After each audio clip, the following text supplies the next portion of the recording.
15 octobre 1997, dans son laboratoire de la rue Laumont, Claude Cohen-Tanuji vient d'apprendre qu'il partage le prix Nobel de physique avec ses collègues américains Stephen Chu et William Phillips. L'Académie de Stockholm vient ici récompenser des recherches sur l'atome, des recherches totalement inédites. Je dirais que c'est le mariage de l'atome et de la lumière. C'est l'étude des interactions matière-rayonnement.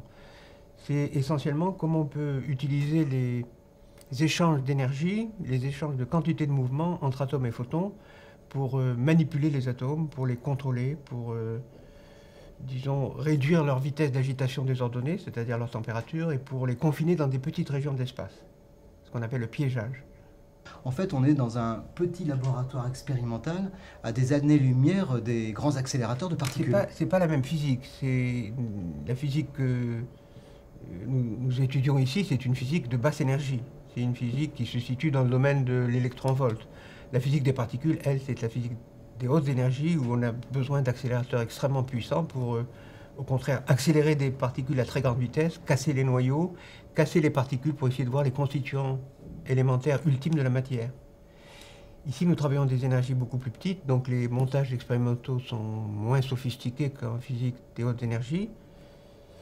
Ça a de gros avantages, à mon avis. Ça permet aux chercheurs à la fois d'abord de travailler dans des équipes de dimension humaine, ce n'est pas des équipes de 200 personnes, comme c'est le cas en physique des particules. Ça permet aussi de s'intéresser à la fois aux aspects théoriques et aux aspects expérimentaux. Donc ça permet à une petite équipe de chercheurs d'étudier à fond des phénomènes, et s'ils ont une nouvelle idée, d'essayer des nouvelles expériences pour tester leurs idées, sans avoir à attendre des décisions de commission pour décider de nouvelles grandes manifs. Donc ça a une souplesse, une rapidité d'exécution beaucoup plus grande. On dit souvent de vous que vous êtes un petit peu un artisan de l'atome, là où ailleurs d'autres physiciens des hautes énergies, comme vous disiez, tentent de les accélérer. Vous essayez de les capturer, de les immobiliser. Alors, pourquoi on fait ça? D'abord, je crois qu'essentiellement, ce qu'on veut comprendre, c'est quelles sont les contraintes, quelles sont les limites imposées par la mécanique quantique au mouvement d'un atome dans une onde lumineuse. Comment ça se passe, comment l'atome absorbe et émet de la lumière, comment ces processus élémentaires se répercutent sur son mouvement. Donc il y a un aspect compréhension des mécanismes. Ensuite, il apparaît maintenant très intéressant de pouvoir diminuer la vitesse des atomes. Pourquoi? Parce que quand les atomes sont très lents, on peut les garder beaucoup plus longtemps dans une région d'espace. On peut donc les observer pendant des temps beaucoup plus longs que normalement. Et en physique, il est bien connu que la précision des mesures est d'autant plus élevée que le temps d'observation est plus long. Donc on peut faire des mesures de très grande précision sur les atomes s'ils sont très lents. On peut par exemple améliorer considérablement la précision avec laquelle une horloge est verrouillée sur une fréquence atomique. Donc on peut améliorer la précision des étalons de fréquence atomique. On peut mesurer les structures énergétiques des atomes avec une beaucoup plus grande précision, c'est-à-dire faire des tests de plus en plus sévères des théories fondamentales. Donc ça, c'est l'aspect temps long.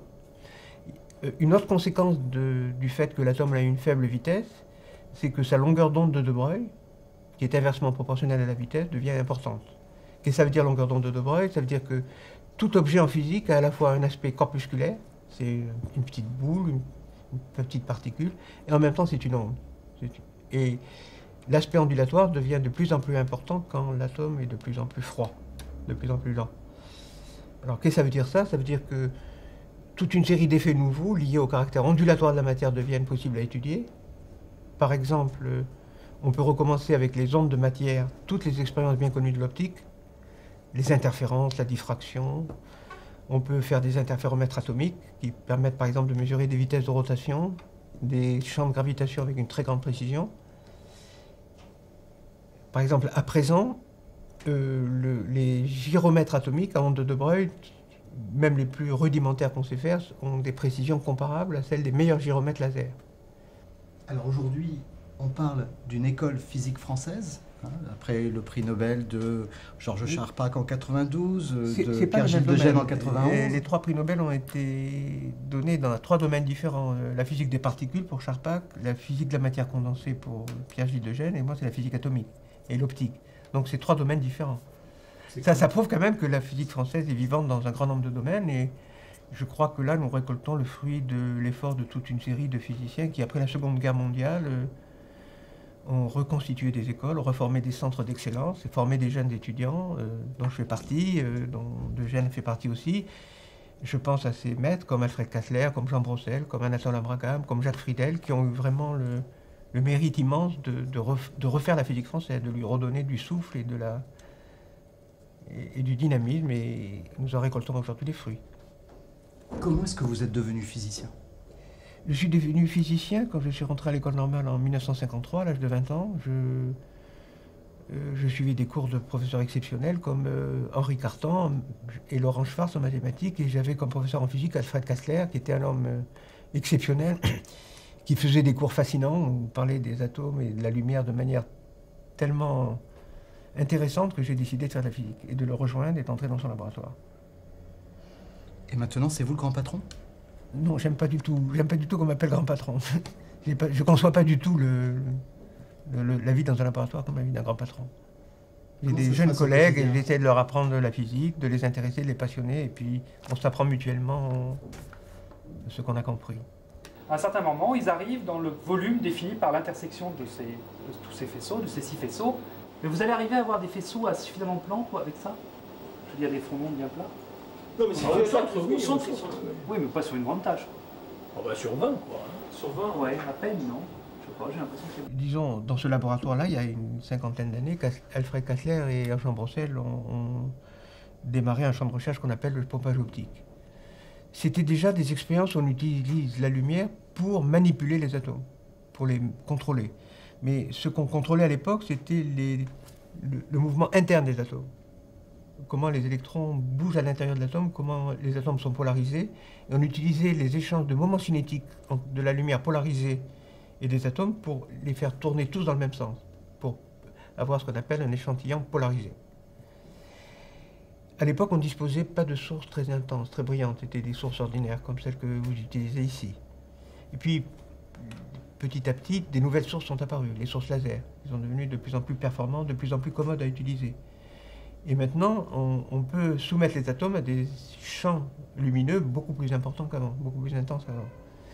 Et on s'est rendu compte qu'on pouvait contrôler non seulement le mouvement interne des électrons à l'intérieur de l'atome, mais qu'on pouvait contrôler le mouvement de l'atome tout entier. C'est-à-dire diminuer sa vitesse globale et contrôler sa position globale. Donc, oui, et les connaissances qui avaient été acquises dans l'étude du pompage optique, dans l'étude de l'émission induite qui est à l'origine des faisceaux laser, ces connaissances se sont révélées très précieuses pour imaginer et mettre au point des nouveaux mécanismes permettant de contrôler la vitesse des atomes, de les ralentir, de réaliser des méthalas optiques et d'inventer toute une série de nouveaux mécanismes de plus en plus efficaces pour justement contrôler ces degrés de liberté de translation. À force de les ralentir, ils évoluent ces atomes dans un milieu de plus en plus froid. Et là, on a atteint des records incroyables. Oui, alors un des développements actuels qui sont les plus prometteurs, c'est que aux températures très basses auxquelles on arrive maintenant, la longueur d'onde de Broglie des atomes qui sont refroidis devient comparable ou même supérieure à la distance qui les sépare. À ce moment-là, les paquets d'ondes associés à chaque atome se recouvrent, s'enchevêtrent, et se passe pour les atomes qui sont des bosons un phénomène tout à fait étrange et fascinant qui est ce qu'on appelle la condensation de Bose-Einstein. Les atomes vont tous s'accumuler dans le même état quantique. Et on obtient donc ce qu'on appelle des condensats, c'est-à-dire en quelque sorte des nouveaux états de la matière aux propriétés tout à fait fascinantes et qui commencent à être étudiés et qui ouvrent des perspectives. On ne sait pas encore très bien pour le moment si ça sera vraiment aussi fécond que l'apparition des lasers, mais on peut espérer réaliser avec des ondes de matière l'équivalent de ce qu'on a fait avec des ondes lumineuses, qu'on est passé des sources habituelles aux sources laser. Qui sait, peut-être dans quelques années, on aura des faisceaux cohérents d'atomes, des lasers à atomes, qui ouvriront à leur tour des possibilités nouvelles, insoupçonnées pour le moment. Le quotidien d'un physicien comme vous ici, c'est... Le quotidien, c'est de regarder les manips, de discuter avec les gens, d'essayer de comprendre les difficultés qu'on rencontre, d'essayer d'imaginer des solutions pour les résoudre. Puis une fois qu'on a trouvé un résultat un peu qu'on ne comprend pas, essayer de le comprendre, essayer de bâtir un modèle pour le comprendre, puis une fois qu'on a compris, rédiger un article pour l'expliquer. C'est un travail de longue haleine. Puisque là, le piège, il fait typiquement quelques centaines de microns. Là. Ça fait peut-être 500 microns, 300 microns. Oui. Il fait 5 mm ou 1 cm. Ça monte ici, là, du joup. Ça passe dans le cube ici et ça rentre dans l'enceinte par cette fenêtre-là. Donc on accumule les atomes dans la petite boule noire ici, hein, donc soit par le piège, oui c'est ça, hein, c'est le piège. Quand on voit les images qu'on a pu tourner dans votre laboratoire, tout est baigné dans une lumière un petit peu particulière. Vous avez vu, on n'a pas beaucoup de place, on est un petit peu serré. Oui, puis il y a la lumière des lasers, il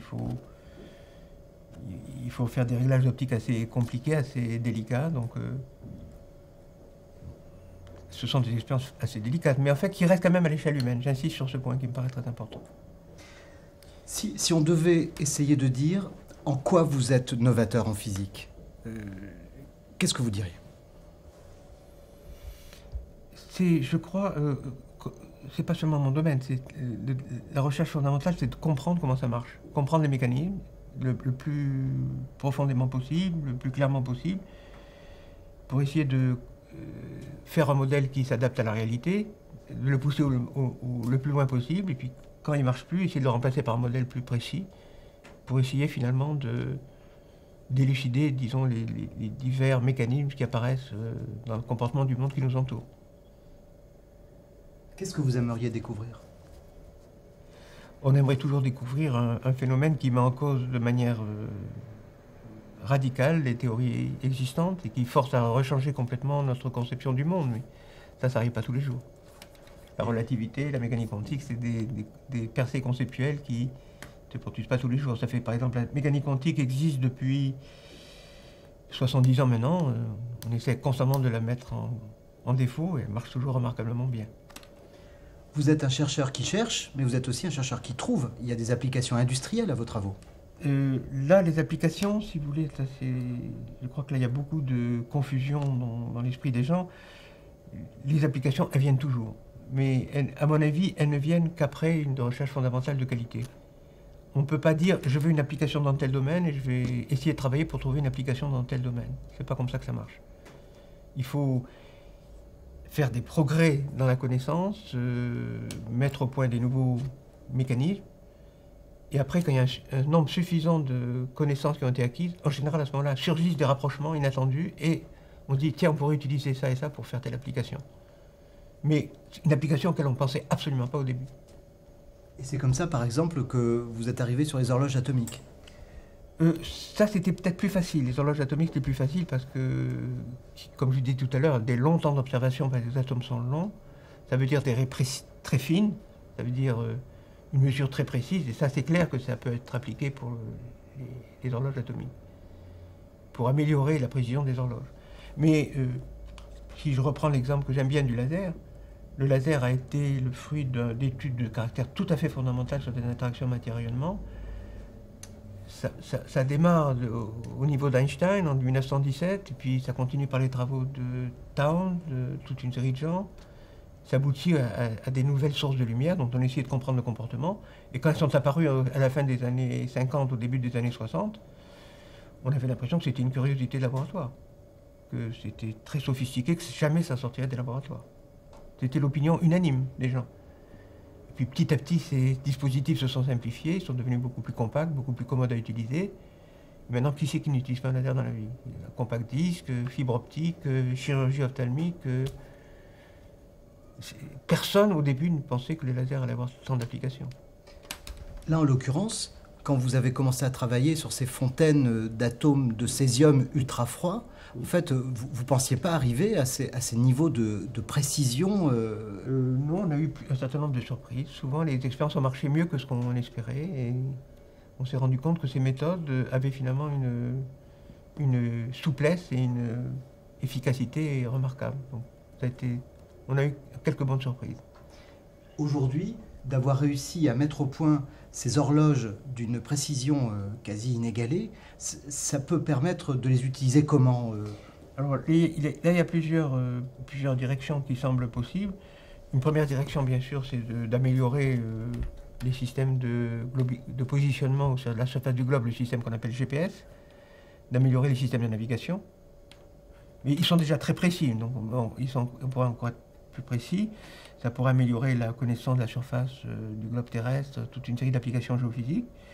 Il y a aussi toute une série d'applications fondamentales qui pourraient être envisagées.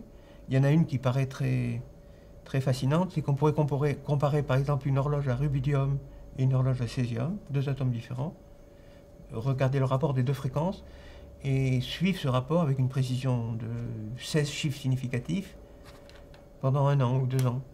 Et pour voir si les constantes fondamentales de la physique sont vraiment des constantes ou si elles varient. Il y a des théories cosmologiques qui prévoient que les constantes fondamentales varient dans le temps. Ça permettrait de tester cette idée. Donc ça permettrait de faire des tests très précis des théories fondamentales.